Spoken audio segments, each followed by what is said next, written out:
Donc, je travaille à l'UMS Patrinat, qui est un service mixte entre le Muséum national d'histoire naturelle, l'OFB et le CNRS. Et je vais faire cette présentation au nom de pas mal de personnes. Donc, déjà, au nom de Patrinat, Joseph Langrige, qui doit être dans la salle, qui est la personne qui a réalisé en très grande partie ce travail pour nous à Patrinat, qui est maintenant à la Fondation pour la recherche sur la biodiversité. Yorick Réjol, notre supérieur, et puis surtout aussi au nom de Lina Rae, qui va ensuite prendre la parole pour les 2 tiers de la présentation, donc Yoann Pailly en particulier qui est là, et Frédéric Gosselin qui n'a pas pu être présent aujourd'hui. Donc voilà, c'est pour citer un peu tous les collègues de l'équipe. Donc moi, je vais faire l'introduction de la présentation pour amener un peu le sujet, vous parler de quoi exactement on a étudié, et puis ensuite, Yoann vous parlera plus précisément des résultats obtenus. Donc, en fait, notre travail, nous, s'inscrit dans le Life Nature Adapt, donc, qui est piloté par RNF et qui parle de changement climatique. Donc, c'est ça un peu notre contexte de départ. Et donc là, je voulais vous rappeler qu'effectivement, le climat, c'est un facteur qui modèle très fortement les aires de répartition à l'échelle mondiale. Donc, d'une manière générale, le climat, que ce soit les variations passées naturelles du climat ou actuellement les variations dues à nos activités humaines, le changement climatique contemporain. Force en fait un ajustement spatial des aires de répartition, puisque les espèces, entre guillemets, vont aller chercher le climat qui leur est favorable. Donc leur distribution va s'adapter. Et en France, en tout cas, on constate une adaptation spatiale selon 3 axes, donc soit du sud vers le nord, puisque le climat se réchauffe globalement, les espèces qui sont d'affinité plutôt thermophile ont plus de place vers le nord, et puis celles qui, au contraire, aiment les climats froids, elles vont se rétracter vers le nord. Donc, en tout cas, il y a un axe du sud vers le nord. Et il y a également un axe de la plaine vers l'altitude, pour les mêmes raisons. Et puis aussi un axe du littoral vers l'intérieur des terres, qui, lui, est plutôt dû à la montée du niveau des eaux, qui fait qu'en fait, les habitats se translatent vers l'intérieur des terres. Donc voilà, ça c'est le contexte, donc un changement climatique qui force une adaptation spatiale des distributions d'espèces. Et donc face à ce problème, il y a toute une série d'actions qui sont préconisées par les scientifiques. Notamment, il y a 2 grandes synthèses qui ont été publiées qui font la liste de tout ce qu'on peut faire justement pour essayer de favoriser l'adaptation de la biodiversité, et en particulier donc, cette adaptation spatiale dans le contexte du changement climatique. Donc, pour vous les citer, c'est Elière et Zavalieta en 2009 et Proberial plus récemment en 2019. Donc, on a fait un webinaire sur ces 2 revues pour faire un peu le tour de toutes les mesures qui sont préconisées. Donc, je vous invite à aller le consulter. On ne va pas reparler de tout ça aujourd'hui, mais voilà, il faut savoir qu'effectivement, parmi ces mesures, il y en a une qui est de laisser faire la nature, en se disant que dans certains cas, ça peut être finalement la solution optimale. Donc, on a choisi cette option-là parmi 3 autres mesures, donc dans le cadre de l'action A4 de Nature Adapt, pour creuser un peu ces sujets.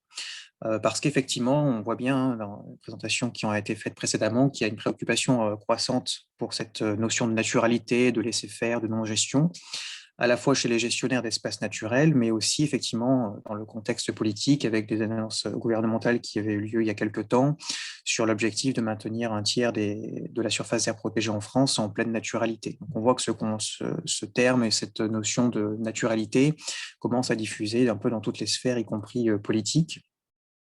Donc, on avait décidé de prendre ce sujet parmi les 3 de l'action A4, qui forme en fait un gradient d'interventionnisme. Donc, pour reprendre justement ce qui a été dit tout à l'heure, effectivement, nous, on a aussi utilisé ce terme d'interventionnisme et on place la naturalité évidemment au niveau donc le moins fort. Et les 2 autres sujets qu'on a étudiés dans cette action A4 de Nature Adapt, c'est donc à un niveau intermédiaire d'interventionnisme, le fait de permettre à la biodiversité de se déplacer en créant ou en restaurant des corridors. Donc en fait, on intervient un petit peu en garantissant l'hyperméabilité du paysage, et puis ensuite la biodiversité se débrouille.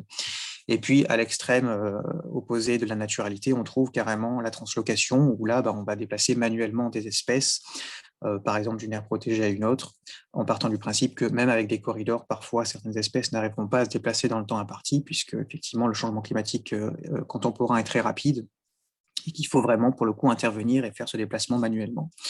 Donc là aussi, je vous invite à aller voir les webinaires qu'on avait fait sur la translocation et sur les corridors, puisque en fait, donc, chacun de ces 3 sujets sont traités par des synthèses bibliographiques dans l'action A4. Donc, on a déjà fait un webinaire sur la translocation et sur les corridors pour vous présenter les synthèses bibliographiques de ces deux sujets. Et donc là, le webinaire d'aujourd'hui est en quelque sorte le webinaire correspondant donc à cette troisième revue qui porte sur la naturalité. Alors, pour vous en dire un peu plus sur la méthode, donc, dans nos trois sujets, on s'est inspiré de la méthode des revues systématiques, qui est une méthode pour élaborer des synthèses bibliographiques, qui est accréditée à l'échelle internationale par une association qu'on appelle la Collaboration for Environmental Evidence, la CEE, qui est représentée en France par la Fondation pour la recherche sur la biodiversité. Et donc, en gros, il y a des lignes directrices qui sont mises à disposition pour garantir une certaine objectivité, exhaustivité, transparence dans le processus de synthèse bibliographique. Si possible, effectivement, aussi, cette revue systématique inclut une méta-analyse, et donc là, c'est le cas pour la naturalité, vous allez le voir. Alors, pour ce troisième sujet, justement, naturalité, c'est un peu particulier parce qu'en fait, on a raccroché les wagons avec un travail qui avait déjà été mené et aussi un autre travail qui avait été commencé par l'INRAE, donc justement l'équipe de Johan et de Frédéric. Donc là, en fait, on s'est dit que c'était l'occasion de reprendre ce travail, de le conformer peut-être un petit peu plus à la méthode des revues systématiques, à ce qu'on a l'habitude de faire, et de faire une publication entre guillemets hybride, c'est-à-dire que là, on ne va pas produire vraiment une revue systématique dans le journal officiel des revues, comme on pourrait être amené à le faire sur d'autres sujets. On va faire une méta-analyse en quelque sorte critique, donc un papier un peu intermédiaire entre une méta-analyse classique et une revue systématique. Bon, justement, vous allez voir un peu plus en détail la méthode ensuite. Donc, pour être vraiment clair sur notre sujet, l'objectif, c'était de recenser toutes les études de terrain qui ont évalué l'effet de ne pas exploiter ou d'arrêter l'exploitation. Donc, ça peut recouvrir plusieurs réalités, hein. Ça peut être en France des réserves biologiques intégrales, ça peut être des îlots de sénescence, etc. Donc, justement, des forêts, hein, évidemment, l'arrêt de la gestion des forêts, à la fois boréales, tempérées ou méditerranéennes. Et on essaie d'évaluer cet effet sur deux aspects de la biodiversité, la richesse spécifique et l'abondance. Donc, pour ceux qui ne sont pas forcément habitués à ces notions, donc richesse spécifique, c'est le nombre d'espèces qu'on peut retrouver dans un écosystème. Et l'abondance, c'est le nombre d'individus qu'on peut retrouver pour chacune des espèces dans cet écosystème. Et donc, justement, en termes d'écosystème, donc on couvre ici tous les taxons, hein, tous les groupes biologiques, à la fois la faune, la flore, la fonge. Et pour le monde entier, on ne s'est pas fixé de limite, on ne s'intéresse pas uniquement aux forêts françaises, on s'intéresse à tous les biomes forestiers qu'on peut retrouver à l'échelle mondiale. Alors, quelques points vraiment rapides de méthode, sans rentrer trop dans les détails, avant de passer la parole à Johan. Donc, dans une revue systématique, on établit une équation de recherche pour avoir une recherche bibliographique la plus exhaustive possible, avec une liste de contrôle, justement, pour mesurer l'efficacité de notre recherche bibliographique, être sûr qu'on ne loupe pas des articles scientifiques. Ensuite, on a plusieurs sources de littérature. Ici, on en a trois. Donc, Web of Science, Core Collection, Scopus et Google, pour les citer. Ensuite, on trie la littérature pour éliminer petit à petit ce qui ne correspond pas finalement à notre sujet. Donc là, justement, parmi les garanties de rigueur de la revue systématique, il y a le fait de faire des tests entre les trieurs pour être sûr que les personnes qui vont trier les articles ont bien compris la même façon de trier les articles, interprètent bien les critères de la même façon, donc avec un test de concordance. On a pratiqué aussi une analyse critique, c'est-à-dire qu'on a réévalué éventuellement l'existence de biais dans les articles scientifiques pour en tenir compte ensuite dans la synthèse. Et puis effectivement, donc, il y a l'étape de synthèse à proprement parler, qui est l'extraction des données et la réalisation de la méta-analyse. Voilà, donc là, moi, j'en ai terminé. Je vais passer la parole à Johan qui va vous parler maintenant concrètement du travail réalisé et des résultats obtenus. Alors, je vais départager l'écran. Ouais. Excusez-moi, pour information, il reste 10 minutes. Oui, d'accord. Voilà. Donc, je pense que c'est bon, Johan, tu dois avoir la main. Ouais, c'est bon.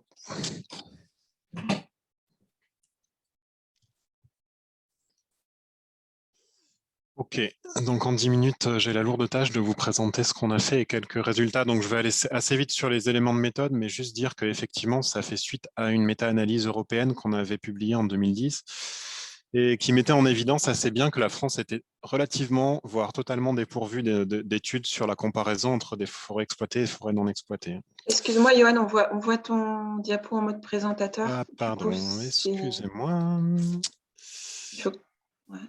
Il faut que sinon tu ailles dans paramètres d'affichage et changer les présentations. Yeah. C'est mieux comme ça. On ne le voit plus, du coup, là, ça a enlevé ton Ça a partage. tout enlevé. Ouais, désolé, mais du coup, ça faisait un peu petit pour lire, alors je me suis permis de t'interrompre. Non, t'inquiète, pas de souci. On va faire comme ça. Toujours pas? On ne voit plus rien, là, on n'a plus ton partage d'écran. Désolé. Et Romain essaye de te parler, je crois, mais il n'y a pas ton micro, Romain. Oui, non, je disais juste en attendant, peut-être je réponds à une des questions là, du chat sur la naturalité.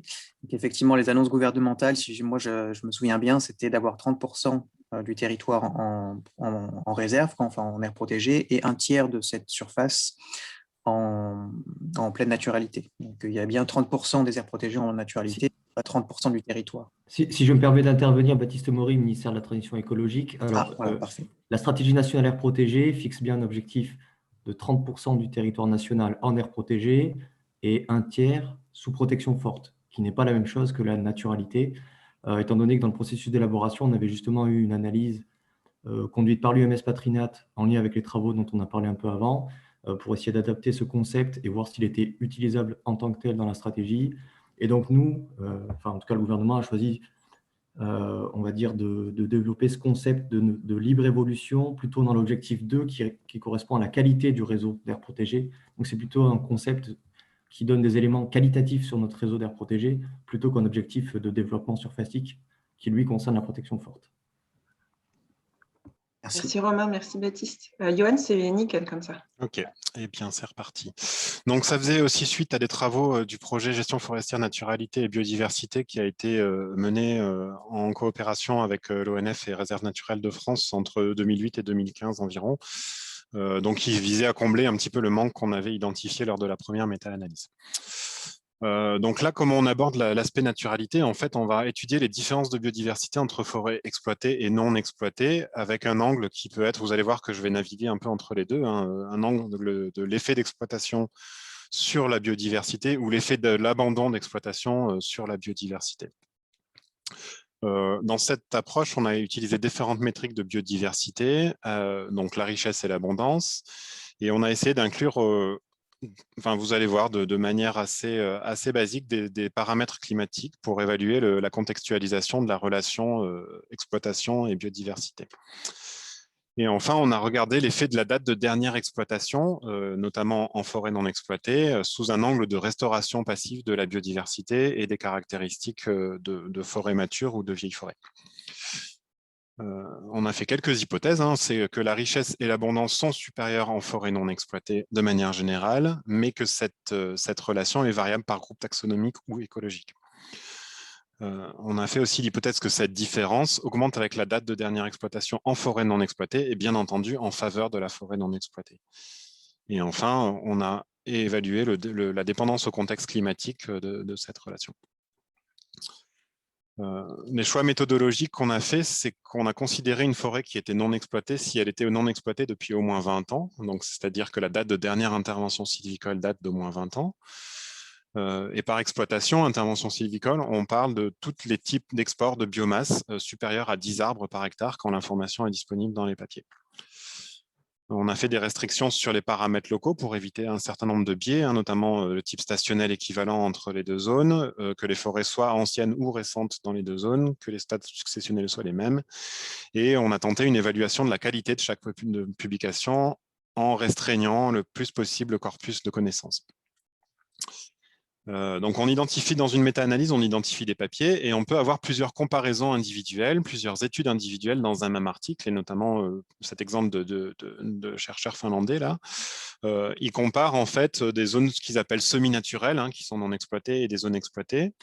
Là-dedans, dans ce tableau, c'est un cas un peu idéal, on trouve assez facilement la richesse spécifique qui est renseignée pour 5 stades successionnels. Donc, on a 5 comparaisons par stade pour un même article. Donc, on a une forme de pseudo-réplication des résultats puisque les mesures sont faites aux mêmes endroits et viennent du même article. Après avoir extrait ces données, on a digitalisé des données supplémentaires, la localisation lorsqu'elle était disponible, c'est-à-dire la plupart du temps, la date de dernière exploitation, et puis on a tiré les températures et précipitations moyennes annuelles de WorldClim. une méta-analyse, en fait, ça suppose l'utilisation d'une métrique. Et là, on a utilisé le log response ratio entre un groupe expérimental et un contrôle. L'expérimental, c'est notre forêt exploitée, là où il y a eu de l'exploitation de bois, de la biomasse. Le contrôle, c'est la forêt non exploitée. Et tout ça, en clair, ça veut dire que si le log response ratio est négatif, la richesse est supérieure en non exploité par rapport à l'exploité. C'est tout ce que vous avez à retenir. Donc, quelques résultats. D'abord, la synthèse bibliographique, elle permet de faire un panorama de ce qui existe à l'heure actuelle dans les publications scientifiques. Et en fait, on a identifié, suite à nos critères qui étaient assez stricts, 179 comparaisons issues de 66 articles sur la richesse. Quand on fait le bilan de ça, on se rend compte qu'il y a des niveaux à peu près équivalents d'animaux et de champignons, donc à peu près pour un quart du jeu de données, et que beaucoup d'études concernent les plantes, notamment bryophytes et plantes vasculaires. Dans le cas de cette étude-là, on a un équilibre à peu près entre zone boréale et zone tempérée, et on identifie très clairement un déficit sur le biome méditerranéen sur la comparaison des forêts exploitées et non exploitées. Pour l'abondance, on a moins de données, 64 comparaisons issues de 27 articles, et là, les champignons et les plantes sont beaucoup moins traités, sans doute parce que c'est un peu plus difficile de qualifier l'abondance de ces taxons-là par rapport aux animaux où on peut simplement, entre guillemets, compter les individus. Et là, on a un déséquilibre en faveur du boréal avec relativement un quart d'études en tempéré et puis toujours un déficit en forêt méditerranéenne. Donc, vous voyez que c'est assez déséquilibré en fonction des taxons et des biomes, et ça pose quelques problèmes pour la synthèse. Ici, une carte rapide de délocalisation. On a beaucoup d'études qui sont situées en Europe et en Amérique de l'Ouest, et on a un grand vide, évidemment, ça c'est souvent le cas dans les méta-analyses. On a un grand vide pour ce qui concerne la Russie, avec une surface de forêt et probablement de forêt non exploitée qui est non négligeable. Donc ici, je vous présente les résultats par taxon. Là, sur la gauche de votre écran, vous avez les différents taxons. Vous avez la taille d'effet, notre fameux log response ratio. Et ce qu'on peut voir d'emblée, et là, donc, on représente la moyenne du log response ratio avec son intervalle de confiance, c'est-à-dire que 95% des valeurs sont comprises dans les petites barres d'erreur là. Et les couleurs correspondent aux grands animaux, végétaux et champignons. Donc, ce qu'on voit, c'est qu'on a des réponses hétérogènes là, de la richesse à l'exploitation. Et qu'on constate que la plupart des résultats sont négatifs pour la plupart des groupes qui sont étudiés, à part deux. En termes de significativité, on a des effets. Donc là, on évalue la significativité quand les barres, elles ne croisent pas le zéro, en fait. Donc, on a un effet positif de l'exploitation du bois sur les carabes et les plantes vasculaires, avec plus 61% de richesse pour les carabes, par exemple, en forêt exploitée par rapport à la non exploitée. En termes d'effet, on va dire, positif de la mise en réserve ou de l'abandon d'exploitation, ça concerne les coléoptères saproxyliques et les champignons avec des magnitudes, encore une fois, qui sont assez forts, près d'un quart d'espèces en plus de coléoptères dans des forêts non exploitées. Et on n'a pas d'effet significatif sur les autres groupes. Et on n'a pas d'effet non plus des variables climatiques ou de différences entre biomes. Ce n'est pas le cas pour l'abondance. En fait, on a des différences entre boréal et tempéré, mais rappelez-vous quand même que la différence, le nombre d'études, quand on divise comme ça le jeu de données, il reste assez faible. Et là, on a des effets qui sont assez forts, plus forts que pour la richesse, avec une baisse de plus 40% d'espèces d'oiseaux en zone non exploitée en boréal et de plantes vasculaires. Et en tempéré, des effets inverses, mais avec encore une fois peu d'études qui supportent cet effet-là. Un autre résultat là pour la richesse toujours, et on regarde en fait la taille de l'effet en fonction de la date de dernière exploitation. Donc ça, c'est le graphe que vous avez en dessous, et les deux couleurs représentent deux niveaux de précipitation différents, des conditions plutôt sèches inférieures à 700 mm par an et des conditions plutôt humides, qu'on va qualifier plutôt humides, à plus de 700 mm par an.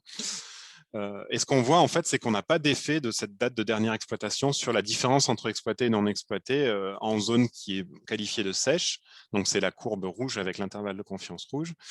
Et qu'on a un effet significatif en zone humide, c'est-à-dire que plus la forêt a été abandonnée il y a longtemps, plus la richesse, tout groupe confondu, est supérieure en zone non exploitée. Donc, en zone humide, plus la durée est grande, plus la différence exploitée inférieure à non exploitée est grande. Excuse-moi, il reste 2 minutes, pardon. Ok, et bien 2 minutes pour la discussion. On n'a pas de résultat pour l'abondance. Là, l'échantillon est trop limité pour avoir des conclusions fiables.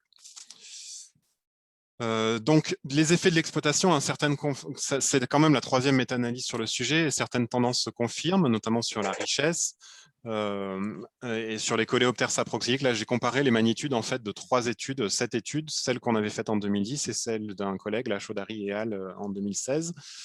Et on voit qu'on a des effets qui sont assez constants sur les coléoptères saproxyliques, sur les champignons, des choses un peu moins claires sur les lichens et les bryophytes, mais quand même, on a des résultats qui restent plus ou moins significatifs et qui restent toujours négatifs.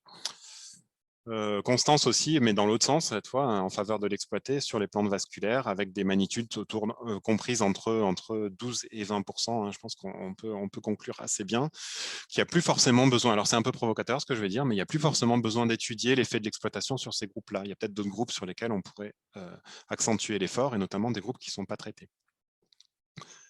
Des résultats qui ne sont pas nets hein, sur les carabes et sur les oiseaux, et probablement des groupes qui répondent assez mal à l'exploitation ou sur lesquels il y a assez peu d'effets d'exploitation sur ces groupes-là. Les groupes qui sont affectés, hein, c'est ceux qui sont dépendants des substrats particuliers, hein, et notamment des bois morts, des gros bois, des micro-habitats, hein, illustrés ici. Il reste, en fait, peut-être que la recherche elle doit s'orienter maintenant sur le lien, à quantifier le lien entre ces éléments de structure forestière et la diversité. Et là, j'ai pris un exemple que je connais bien, puisque c'est un des miens, qui lie la richesse totale des chauves-souris à la diversité en micro-habitats. Il y a aussi, ça met en évidence l'importance des différences de métriques de biodiversité. On a des effets qui sont beaucoup plus forts sur l'abondance que sur la richesse. Et ça, si vous vous souvenez de l'étude sur les insectes en Allemagne qui a fait grand bruit l'année dernière ou il y a 2 ans, on parlait beaucoup d'abondance et pas de richesse des groupes. La durée depuis la dernière exploitation, elle augmente la différence entre exploité et non exploité. Là, c'était déjà un résultat qu'on avait eu en 2010, mais ça prend du temps. Hein, la restauration des taxons, tous confondus, c'est très long, hein, plus de 50 ans. Hein, dans 2010, on avait identifié. Mais il reste à identifier, à quantifier cette quantité cette différence par taxon. Et ça semble dépendre du contexte. Hein. On a un effet précipitation avec des effets plus forts en zone humide. Là, en tout cas, ça représente un potentiel de restauration de la biodiversité, et Sabatini et collègues ont été cités tout à l'heure. Là, vous avez en bleu sur la carte ce qu'il appelle les potentiels de restauration de forêts primaires à l'échelle de l'Europe, et vous voyez que la France est particulièrement concernée. Globalement, la différence entre exploité et non exploité ne semble pas dépendre des variables climatiques, et on aurait une relation assez universelle hein, pour la plupart des groupes. Mais ça ne prend pas compte, en fait, cette méta-analyse, elle prend assez peu compte de l'évolution des distributions d'espèces. Là, notamment en bleu, là, on a les losers of the climate change sur les cartos d'Arroyo et al. En 2011. Et si ça se trouve, on a quand même de la diversité qui diminue et une résilience qui n'est pas certaine des espaces protégés. Mais en tout cas c'est une question à laquelle on ne peut pas répondre avec cette méta-analyse. Sur l'effet d'abandon d'exploitation, hein, en termes de limites, on n'a pas d'évaluation du type de traitement sylvicole, et pour ça, je vous renvoie à 2 très bonnes publications en 2018, là, Nollet et collègues et Chal et collègues, qui montrent qu'entre futaies régulières et futaies irrégulières, finalement, il n'y a pas des masses de différence en termes d'exploitation. Ce qui renforce le fait que c'est peut-être des éléments à privilégier. Il y a des éléments à privilégier dans les 2 systèmes qui sont plus importants que le système lui-même. On a une dépendance des données incluses ou non dans les articles, hein, dans chaque méta-analyse, et ça permet de dégager des tendances, mais pas d'entrer dans des détails d'une étude qui serait dédiée à une question particulière. La synthèse biblio, en fait, c'est ce que je disais tout à l'heure, peut-être qu'il y a un investissement sur le suivi des groupes peu connus à la réponse claire à réaliser. Sur le lien avec les variables climatiques, là, elles sont très simples. Hein, quid de la prise en compte d'autres variables, par exemple du mois plus chaud ou du mois plus froid, enfin d'autres métriques de changement climatique. Et ça, c'est encore un travail en cours. L'indépendance de cette relation entre exploitation et variables climatiques, ça ne préjuge pas que les zones non exploitées sont plus résilientes au changement climatique. Hein, ça, il y a d'autres corpus de connaissances qui permettent de le dire ou pas. Mais en tout cas, il y a peu de connaissances sur la forêt. Et ça met en évidence la nécessité d'un suivi en zone exploitée et en libre évolution. Et là, je pense qu'en conclusion, c'est le rôle des réserves. Hein. Il y a un rôle crucial des réseaux de réserves dans le suivi de la biodiversité terrestre, notamment sur ces problématiques de libre évolution et de résilience par rapport au changement climatique. Voilà, je vous remercie de votre attention. Bien, merci Merci Yoann pour ta présentation. On va pouvoir passer à la partie questions avec Diane. Alors, quelques remarques et quelques questions concernant notamment les espèces étudiées. Alors, une remarque, l'effet positif de l'exploitation est dû à l'apport d'espèces de milieux ouverts dans les coupes. Si on focalise sur les espèces forestières, l'effet serait négatif. Est-ce que les espèces étudiées sont strictement forestières ou non? Ça, c'était une autre question. Voilà, pour regrouper un petit peu les commentaires là-dessus. Alors non, on n'a pas étudié strictement les espèces forestières parce que, comme je le disais, on a traité majoritairement de la richesse totale et de l'abondance totale, tout groupe confondu. Et on dépend en fait de ce qu'il y a des données qui sont présentes dans les articles. Et les articles, d'une part, n'ont pas toutes les mêmes définitions de ce qu'on appelle une espèce forestière, et par ailleurs, des fois, ne mentionnent même pas le fait qu'il y a certaines espèces forestières qui pourraient réagir de manière différente. Alors là où je suis d'accord, c'est que l'effet positif sur la flore vasculaire est probablement sur les carabes dans la précédente méta-analyse, dans cette méta-analyse, pardon. Il est lié au fait effectivement que c'est des espèces qui sont favorisées plutôt par les coupes, dont les groupes sont favorisés par les coupes. Après, si on renvoie au publi que j'ai cité sur l'opposition zone en fuite irrégulière, l'effet sur les espèces forestières, il n'est pas si net que ça. En fait, on ne peut pas affirmer que les espèces forestières sont favorisées par la mise en libre évolution, parce qu'en libre évolution, il y a aussi des zones ouvertes en fait. Enfin, à des stades de maturité assez élevés qu'on rencontre assez peu à l'heure actuelle en France notamment. Donc en fait, ce qu'il faudrait faire, et je pense qu'il est assez difficile en zone tempérée, ce serait de comparer des trouées naturelles avec des coupes. Et pour le moment, je ne suis pas persuadé qu'on ait beaucoup de publics qui nous permettent de répondre à cette question. Peut-être aussi, Yoann, je ne sais pas si tu peux dire un mot de qu'est-ce qu'on entend par exploitation, parce que voilà, on sent bien que ça fait réagir aussi ces résultats, effectivement, entre des coupes à blanc ou une exploitation plus sélective, et sûrement que ce n'est pas la même chose. Alors, ce qu'on a fait, nous, dans la méta-analyse, c'est qu'on a comparé des stades de dynamique sylvicole qui étaient de dynamique forestière, sylvicole ou naturelle, qui étaient les mêmes. C'est-à-dire qu'on n'a jamais comparé de zones en coupe rase avec une forêt mature, ça n'avait pas de sens. Voilà. Et par exploitation forestière, on entend l'exploitation, donc l'export de biomasse de la parcelle avec au moins 10 arbres par hectare. Voilà, qui est déjà une coupe qui n'est pas très, très forte, 10 arbres par hectare, mais il y a des choses qui sont plus fortes. Gaëtan Dubus, je peux intervenir? Allô? Oui, allez-y. Oui. Moi, je pense qu'il faut se garder de porter, de diffuser des conclusions qui sont limitées au nombre d'espèces, donc à la richesse et à l'abondance. Parce qu'en fait, que ça soit pour l'exploitation ou pour les modalités d'exploitation, futée régulière, futée irrégulière, les réponses en termes de profil d'espèces et de traits de vie seraient très, très différents. Et autant pour l'aspect patrimonial que pour l'aspect fonctionnel, c'est bien plus intéressant, bien plus important d'aller sur les traits de vie et les profils d'espèces. Je comprends qu'en termes de méta-analyse, c'est plus compliqué, mais il faut vraiment ne pas établir des conclusions générales sur la biodiversité en restant sur le nombre d'espèces et l'abondance, parce que c'est très, très superficiel comme approche. Donc, plusieurs réponses. On a déjà eu ce débat au colloque ProSylva. Moi, je pense que cette connaissance, elle est importante, et la richesse totale des groupes, elle est compréhensible pour un certain nombre de gens, notamment les décideurs politiques. Et je pense qu'il ne faut pas négliger ces résultats sur la richesse totale. Par ailleurs, les collègues allemands, là, Schall et collègues, ils ont aussi traité d'autres métriques de biodiversité et d'autres groupes d'espèces. Et de la même façon, ils montrent assez peu de résultats, en fait.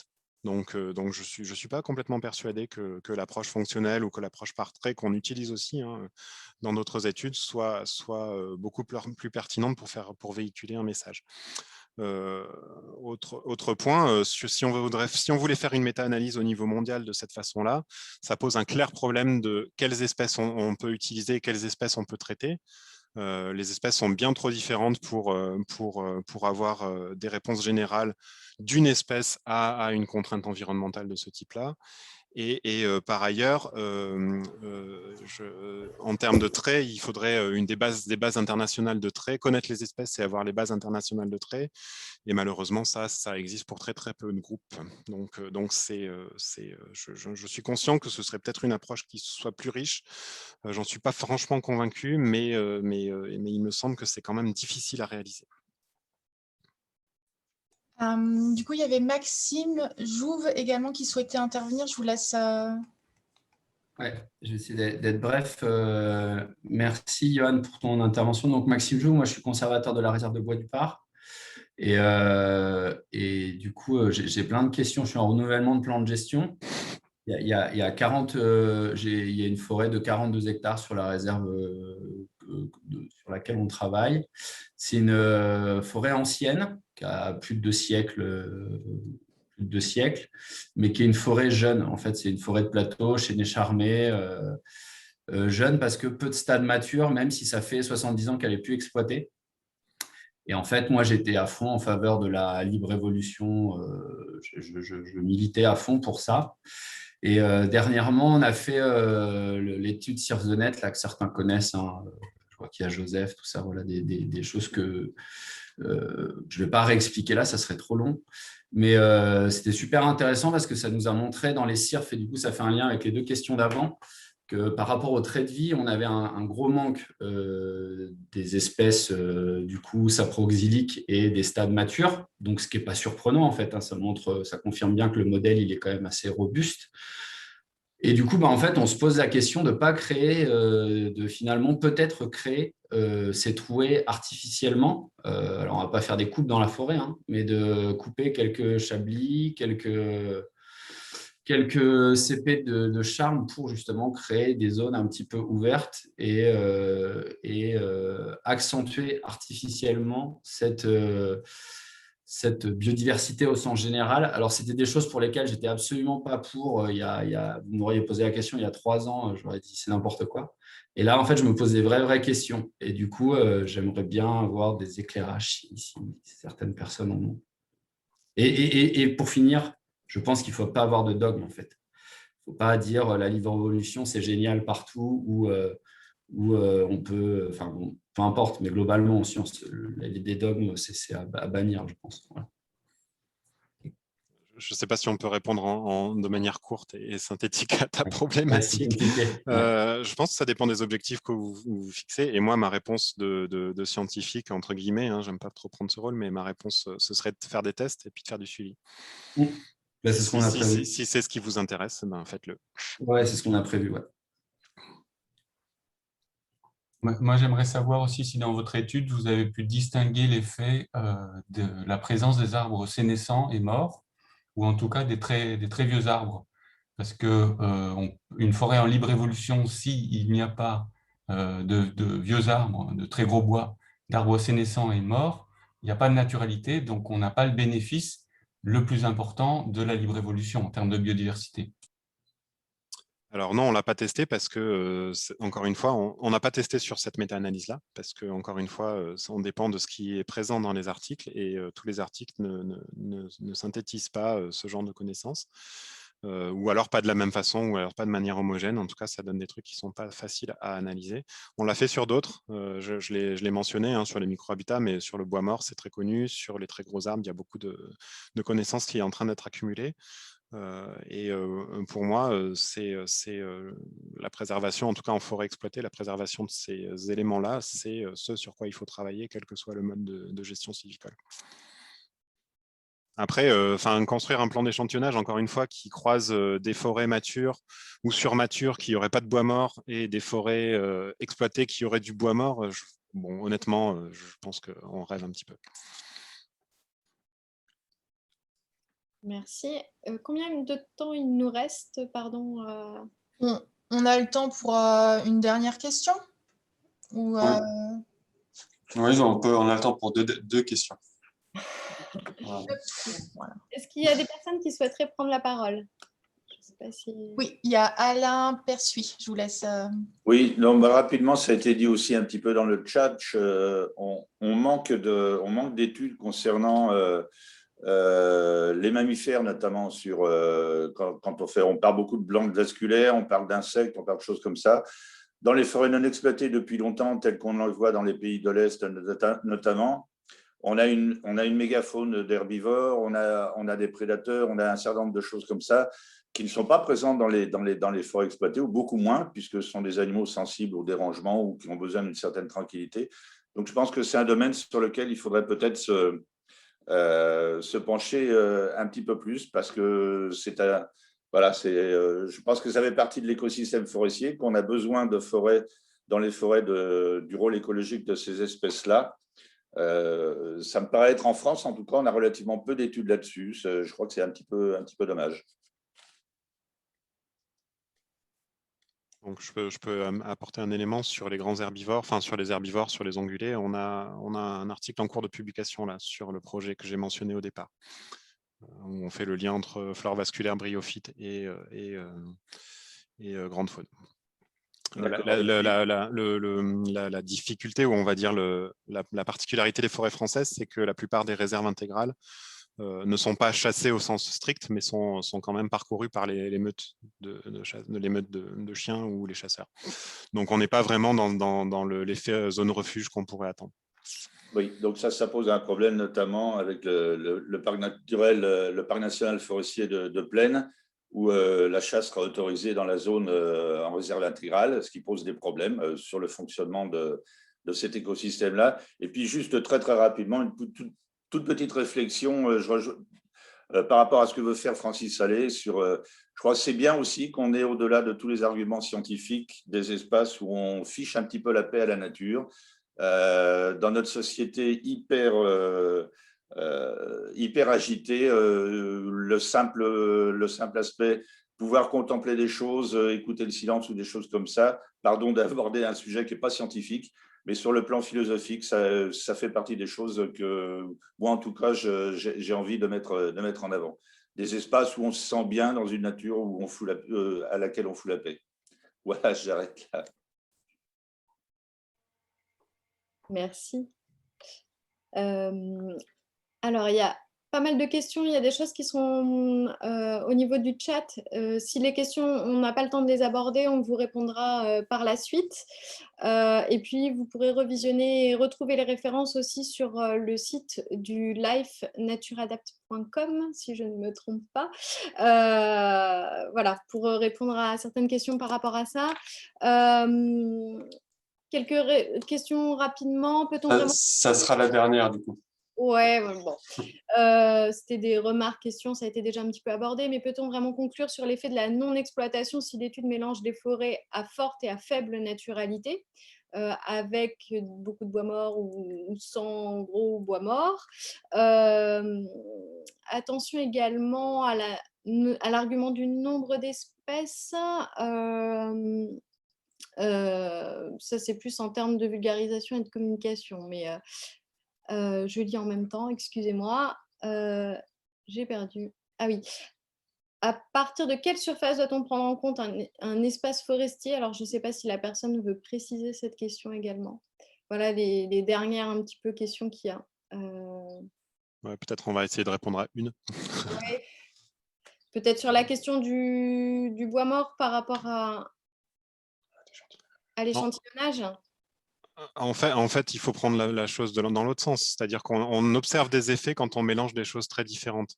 Donc, on n'a pas fait de sélection sur les zones les plus matures.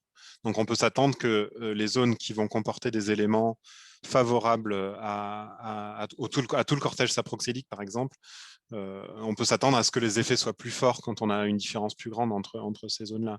Et on le voit un peu de manière indirecte quand on étudie la date de dernière exploitation, en fait. Du coup, il faut pas. Enfin, évidemment qu'on peut conclure si on a des choses qui sont pas de la meilleure qualité, on va dire de la plus grande naturalité, mais on a déjà des effets en fait. Et il est assez probable que sur des forêts qui seraient des études qui seraient réalisées sur des forêts primaires, si tant est que ça existe, on aurait des effets plus forts. Donc, je pense qu'il ne faut pas jeter ces résultats-là sous prétexte qu'on a des choses très différentes d'un côté et de l'autre. Et sur la surface, moi, je connais pas, je vais répondre rapidement, mais je ne connais pas d'études qui disent une surface minimale, en fait.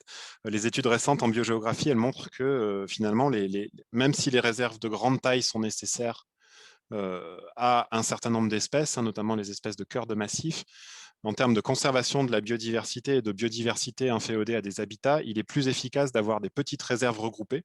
Donc ça, c'est les études de Farig, je vous y renvoie. Il est plus efficace à surface égale d'avoir des clusters de petites réserves regroupées, ou en tout cas de zones d'habitat regroupées, que des grandes zones isolées au milieu d'une matrice qui n'est pas favorable. Donc ça, c'est important aussi, notamment en termes d'acceptation sociale. Les grandes réserves, on sait que c'est difficile à mettre en place. Les grandes zones en libre évolution, c'est difficile à mettre en place. La question en termes d'aménagement du territoire et de gestion en faveur de la biodiversité, et c'est valable aussi pour les îlots, elle est peut-être à réfléchir avec un nouveau paradigme.